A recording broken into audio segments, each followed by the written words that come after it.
Welcome to Unit 7, Big Ideas. Today, we're going to explore the theme of being kind. In this unit, we'll be discussing the importance of kindness and how small acts of kindness can have a big impact on the people around us. One of the key skills we'll focus on today is scanning a text to locate information. This is an important reading skill that helps you quickly find specific details in a passage without having to read every word. It's especially useful when you're trying to find facts or answers to questions in a text. By the end of today's lesson, you'll be better at quickly identifying the information you need, which will help you in both your studies and everyday reading. Let's dive into this lesson with an open mind and think about how we can all be a little kinder to those around us. Let's take a look at today's vocabulary word, spontaneous. Spontaneous refers to something that is not planned but is done because you suddenly want to do it. For example, if you suddenly decide to go on a trip without any prior planning, that decision is spontaneous. Let's look at another vocabulary word, incredible. Incredible is an adjective. The word incredible describes something that is impossible or very difficult to believe. It's used to express amazement or disbelief about something extraordinary. Let's go over another important vocabulary word, entrepreneur. An entrepreneur is a person who makes money by starting or running businesses, especially when this involves taking financial risks. Let's discuss another important vocabulary word, distribute. The word distribute means to give things to a large number of people or to share something between a number of people. It's often used when we talk about spreading resources, products, or information to many people. Let's talk about a very relevant word, pandemic. A pandemic is a disease that spreads over a whole country or the whole world.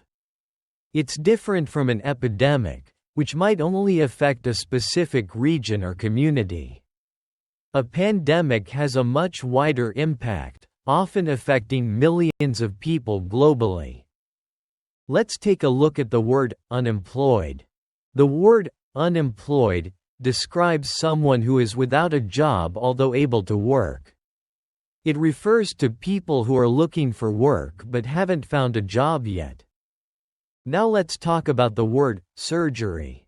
Surgery refers to the treatment of injuries or diseases in people or animals by cutting open the body and removing or repairing the damaged part. It's a medical procedure that doctors perform to fix or improve a problem inside the body. Let's look at the word persuade. To persuade someone means to make somebody do something by giving them good reasons for doing it. It's all about convincing someone to see things your way or to take a specific action because you've explained why it's a good idea.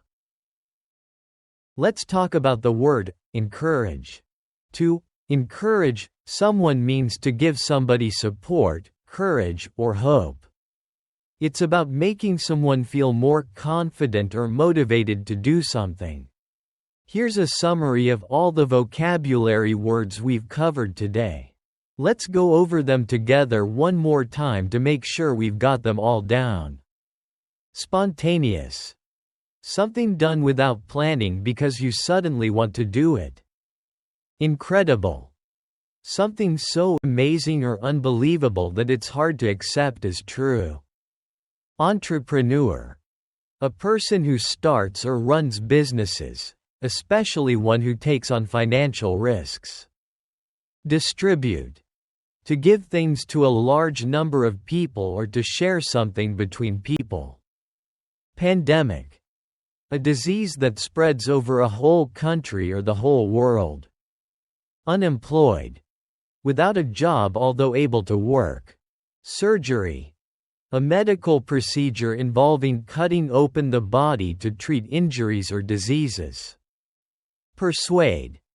To make somebody do something by giving them good reasons for doing it. Encourage. To give somebody support, courage, or hope. Take a moment to review these words and their meanings. Make sure you're comfortable with their pronunciation and usage, as we'll be using these words in our upcoming activities. Before we dive into our reading practice, let's first talk about a study strategy that will help us find specific information in a text. When you're looking for specific details, you don't need to read the entire text word for word. Instead, follow these 3 steps. Identify the type of information, or key words, you're looking for. Before you start reading, think about what exactly you need to find. Are you looking for dates, names, reasons, or something else? Read the text quickly. Look out for the key words. Don't stop at difficult words. Skim through the text at a faster pace, keeping an eye out for the key words you identified. Don't get stuck on words you don't know right away. Focus on finding those key words. Read the text around the key words again and check. Once you find the key words, slow down and read the surrounding sentences carefully to understand the information fully. This strategy will save you time and help you locate the information you need more efficiently. We'll use this strategy in our next reading activity, so keep it in mind as we move forward. Ready to put it into practice? Encourage. To give somebody support, courage, or hope. Take a moment to review these words and their meanings. Make sure you're comfortable with their pronunciation and usage, as we'll be using these words in our upcoming activities. Now it's time to put our study strategy into practice. For this activity, we need to scan the online article to find out what specific people do. Let's start with the example given here about Daniel Black. The question asks, what does Daniel Black do? To find the answer, we use the strategy we just discussed. Identify the key words. In this case, we're looking for the name, Daniel Black, and any words that describe what he does. Scan the text quickly. As we look at the text, our eyes should catch the word, musician, right before, Daniel Black. This gives us a clue about his profession. Read around the key word. Once we find musician, we can read the surrounding sentence to confirm that Daniel Black was indeed a musician. So, the correct answer is, Daniel Black was a musician. This method is efficient and helps you quickly find the information you need without having to read every word of the text. Now, try applying this strategy to the other questions in this exercise. Let's continue practicing our scanning skills with the next example about Hoang Tuan An. The question is, what does Hoang Tuan An do? Again, we follow the same 3 steps. Identify the key words. We are looking for the name, Hoang Tuan An, and any words that describe what he does. Scan the text quickly.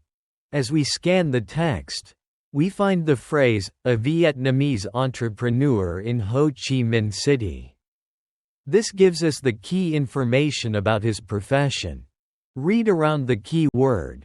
By reading the full sentence, we can confirm that Hoang Tuan An is an entrepreneur.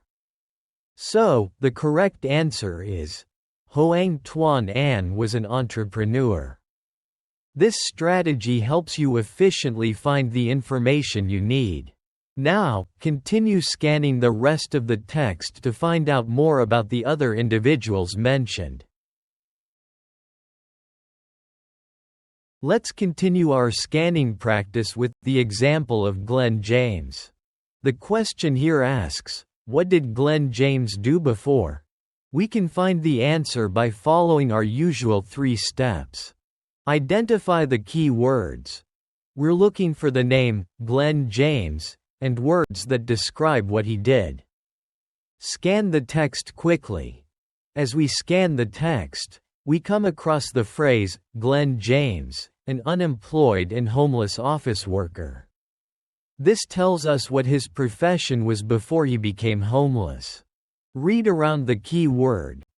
Reading the full sentence, we confirm that Glenn James was an office worker before becoming unemployed and homeless. So, the correct answer is, Glenn James was an office worker. This example shows how scanning the text can quickly help us find specific details. Now, let's apply the same strategy to the remaining questions in this activity. Let's move on to the next activity where we're focusing on specific numbers mentioned in the article. The question is, why are these numbers mentioned? We have three numbers to look at. £22,000. This is the amount of money saved by Daniel Black. $42,000. This is the amount of money Glenn James found. 1.5 kilograms. This is the amount of rice distributed each time from the rice dispensing machine. Let's go over how we find these details. £22,000. As we read about Daniel Black, we find that he had saved £22,000 for his surgery before he decided to donate it to help a young boy. $42,000. When reading about Glenn James, it's mentioned that he found a bag with $42,000 in it and returned it to the owner. 1.5 kilograms. In the section about Hoang Tuan An, we learn that his rice dispensing machine distributed 1.5 kilograms of rice each time to help people during the pandemic. These numbers are specific details that give us important information about what these individuals did. Understanding why they are mentioned helps us grasp the significance of each action. Now, choose the best option that matches the number to its context. Let's see how well you can connect the numbers to the correct descriptions.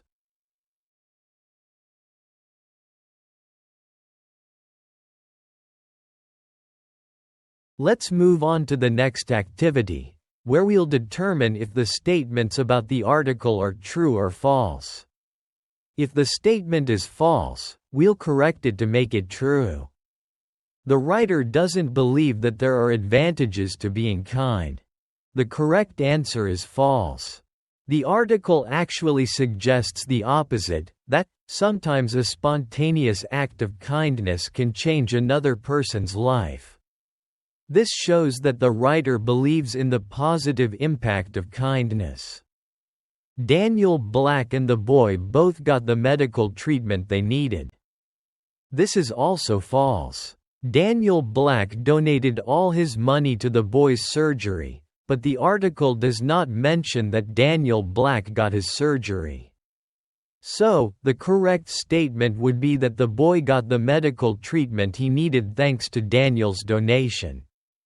Receiving money changed Glenn James's life. This statement is true. After Glenn James returned the money he found, a campaign raised $160,000 for him, and the article notes that Glenn's life hasn't been the same since, indicating a positive change in his life. The rice ATMs distributed an unlimited amount of rice each time. This is false. The article specifies that the machine distributed a 1.5 kilograms bag full of rice each time, which is not unlimited. So, the corrected statement would be, the rice ATMs distributed 1.5 kilograms of rice each time. Let's make sure we understand why these corrections are necessary by reviewing the information in the text. This will help us become better at identifying and correcting misunderstandings. Before we end today's lesson, let's go over your homework assignments. Learn by heart all the new words. Make sure you memorize all the vocabulary we covered today. Knowing these words well will help you in our next lessons and in using English more confidently. Complete exercises on page 48 of your workbook. These exercises will help reinforce what we learned today, so be sure to complete them to practice your skills. Prepare for the next lesson. Language focus. Review the material we've covered so far and be ready to dive into the next topic. Being prepared will make the next lesson much easier and more enjoyable. If you have any questions about the homework, feel free to ask me now. Otherwise, make sure to manage your time well and complete these tasks before our next class. Have a great day, everyone, and see you next time.